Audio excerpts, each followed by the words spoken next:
Hi, and welcome to the second and final part of this project.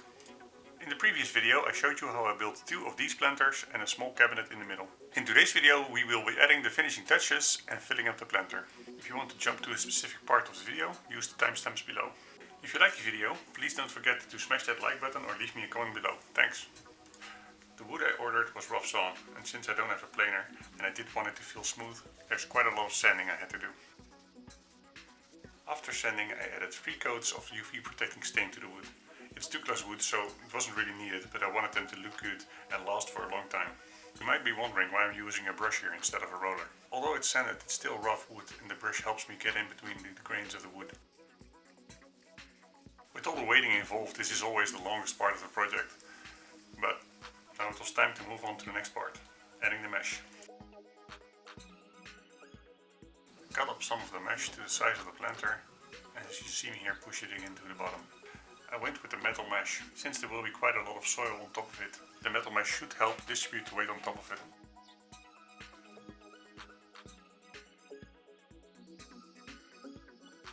Here I am adding some feet to the planter. I found these cheap adjustable feet online.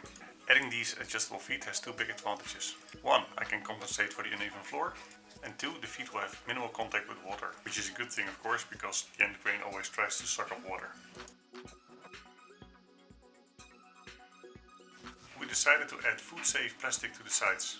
Although this might not necessarily be needed, we didn't want the wood to be in constant contact with the damp soil. It would also prevent any soil leaking through the gaps in the wood. I first lined the sides with plastic, so then I knew how much overhang I would have for the middle.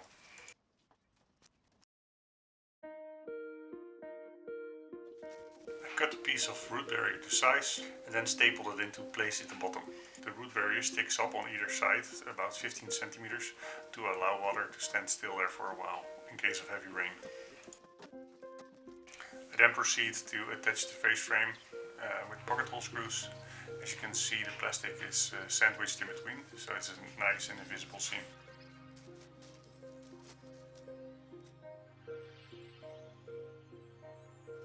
Before adding the soil, we decided to add some wood. The theory is that over time this wood will rot, and in doing so releasing nutrients to the soil, and therefore to the plants. And this is where I'm handing over the project mostly to my wife, because I'm not a very good gardener. I didn't film this and didn't show it therefore in the rest of the video, but for the middle planter, the small one, I decided not to make it a planter and make it a little cabinet instead for some storage and a little surface to do some planting stuff on. Here you see me doing some calculations because we needed to get a lot more soil than we initially thought. And here we are, the final result. I'm quite happy with the project, how it turned out. We went from this wasted space to something really nice and really productive. I really hope you liked this project and that it inspired you to build something similar. If you liked it, please smash that like button. And if there's anything you'd like to know more about, please leave me a comment and I'll get back to you. Thank you very much and hope to see you next time.